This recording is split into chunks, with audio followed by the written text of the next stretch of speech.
Nesse vídeo eu quero fazer uma reflexão sobre o embate existente entre os defensores da teoria criacionista e a teoria evolucionista, ou seja, aqueles que acreditam que o ser humano foi criado por Deus e aqueles que acreditam que o ser humano é resultado de uma evolução, resultado de um processo. E para fazer essa reflexão eu vou fazer uso da obra Na Luz da Verdade, mais precisamente o capítulo A Criação do Ser Humano, que está no segundo volume da obra Na Luz da Verdade. O Abdrushim trabalha com a seguinte ideia: nós temos que considerar o ser humano, ou pensar o ser humano, sob dois diferentes pontos. O ser humano espiritual, que surgiu no paraíso, que atravessou diversos planos para encarnar aqui na Terra, e o ser humano corpóreo, ou seja, o invólucro do ser humano, o nosso corpo. Isso são coisas distintas, né? O ser humano não é o seu corpo. O ser humano é o espírito. Isso é o que é o ser humano, né? Então o Abdrushim ele trabalha com a seguinte ideia. Conforme o espírito ele foi sendo preparado para encarnar na matéria, foi sendo preparado já antes, né, o invólucro corporal que deveria abrigar o ser humano, ou seja, o corpo. E será que o corpo do ser humano surgiu do dia para a noite? Será que Deus criou o invólucro carnal do ser humano num instante, num já? Ou tudo isso se deu através de um processo evolutivo que durou milhares, milhões de anos? Através de um processo, né? Então, a vida aqui na Terra começou através de micro-organismos. Eles foram evoluindo, a vida começou na água, depois passou para a terra, e num determinado instante estava pronto um animal que tinha já evoluído bastante, que poderia abrigar o espírito humano. Então eu vou ler aqui algumas passagens desse capítulo, A Criação do Ser Humano, da obra Na Luz da Verdade de Abdrushim, para nós compreendermos melhor essa questão. Vamos lá. No mundo de matéria grosseira, na matéria terrenamente visível, foi formado pouco a pouco, pelo desenvolvimento progressivo, o receptáculo onde pôde ser encarnada uma centelha proveniente do espiritual, que era imortal.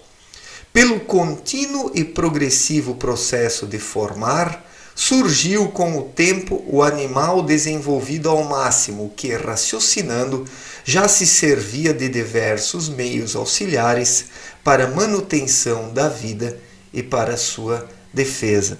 Então, o corpo do ser humano ele foi preparado através de um processo evolutivo de milhões de anos. O ser humano é o resultado final da evolução de todas as diferentes espécies que existem aqui na Terra. Então, o que aconteceu? Para que o ser humano pudesse existir hoje, foi necessária toda uma cadeia de desenvolvimento, que começou na água, com micro-organismos, com seres unicelulares. Então, corporalmente, o ser humano ele é descendente dos animais, né? Corporalmente. Mas isso não quer dizer espiritualmente, porque a alma dos animais é de uma espécie diferente que o espírito do ser humano. Por mais que exista um parentesco corporal entre o ser humano e os animais por causa do corpo, porque o corpo humano ele é resultado de um longo processo evolutivo, não existe um parentesco espiritual. Uma porque os animais não têm espíritos, eles têm alma apenas, né? Então olhem só o que o Abdrushim fala aqui.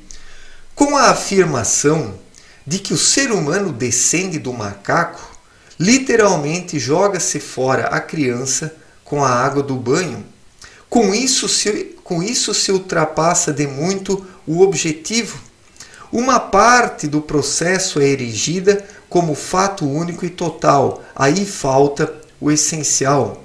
Seria adequado se o corpo do ser humano fosse realmente o ser humano, mas o corpo material é apenas sua vestimenta, que ele despe tão logo retorne à matéria fina. Como se deu então a primeira encarnação do ser humano? Depois de atingido o ponto culminante no mundo de matéria grosseira com o animal mais perfeito, tinha que se processar uma alteração em prol do desenvolvimento progressivo, se não devesse ocorrer qualquer estagnação, a qual, com os seus perigos, poderia tornar-se um retrocesso. E essa alteração fora previsto e sobreveio. Saído como centelha espiritual, baixando através do mundo de matéria fina, soerguendo tudo com isso, estava em seu limite, no momento exato em que o receptáculo de matéria grosseira terrenal ascendendo atingira o ponto culminante de seu desenvolvimento, o ser humano de matéria fina e espiritual, igualmente aparelhado a se ligar com a matéria grosseira para beneficiá-la e soerguê-la.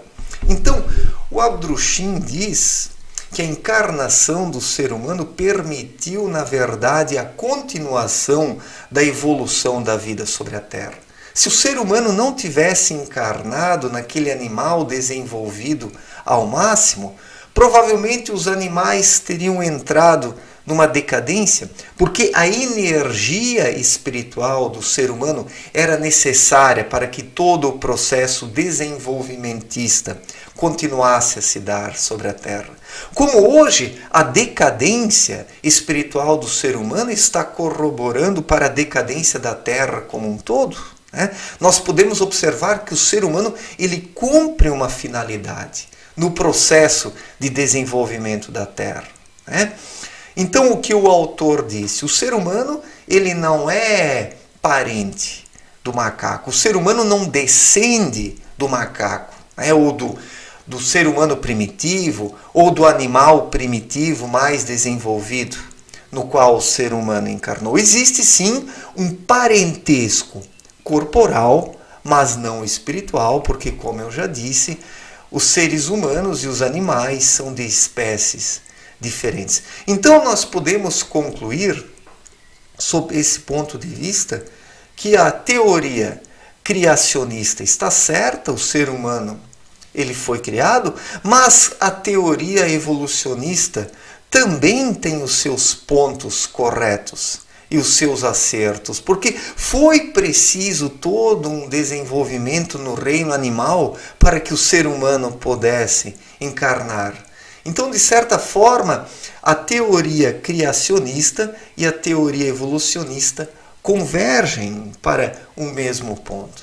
É como se a teoria criacionista enxergasse a evolução do ser humano ou a criação do ser humano de cima para baixo e a teoria evolucionista de baixo para cima. Mas essas duas teorias têm os seus pontos de encontro, os seus pontos de toque. Isso não quer dizer que eu concorde completamente com a teoria evolucionista, mas ela tem muito de verdade. Tem muito de verdade. E nós temos que pensar o ser humano nessas duas esferas. A esfera espiritual, como o ser humano surgiu espiritualmente no paraíso, espiritual foi descendo as diferentes esferas até chegar aqui na Terra, e como o corpo do ser humano é resultado de um longo processo evolutivo, que começou lá com os seres unicelulares, até chegar ao animal mais desenvolvido, como disse Abdrushim, onde o primeiro ser humano encarnou. E depois que os primeiros seres humanos encarnaram nesse animal desenvolvido ao máximo, o que aconteceu? O ser humano espiritual encarnado dentro desse corpo o foi desenvolvendo cada vez mais, até que assumisse essa aparência como é hoje, né? Então, mesmo depois de encarnado no invólucro terreno, esse invólucro terreno continuou evoluindo, foi sendo aperfeiçoado pela força espiritual do ser humano.